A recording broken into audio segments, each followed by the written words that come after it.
Marilah sama-sama kita saksikan. Demi mencukupi kebutuhan stok darah di kota Lok Semawe dan sekitarnya, Palang Merah Indonesia atau PMI Lok Semawe meluncurkan aksi donor darah pelajar di SMA Negeri 2 Lok Semawe Senin 6 Maret. Aksi ini diharapkan bisa meningkatkan kesadaran masyarakat untuk menyumbangkan darah bagi pasien-pasien yang membutuhkan. Apalagi menjelang bulan Ramadan, stok darah diprediksi akan berkurang karena minimnya pendonor. Kebutuhan darah di Lok Semawe ini meningkat tajam sekarang ini.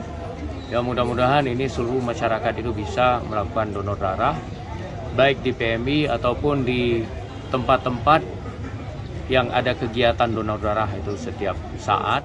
Berdasarkan data, kebutuhan darah di Lok Semawe setiap bulan bisa mencapai 500 hingga 600 kantong.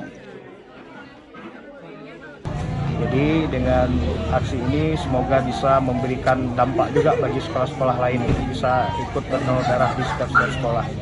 Apalagi kan Pemerintah Kota Lok Semawe siap mendukung setiap program dan kegiatan donor darah yang akan dilakukan oleh PMI.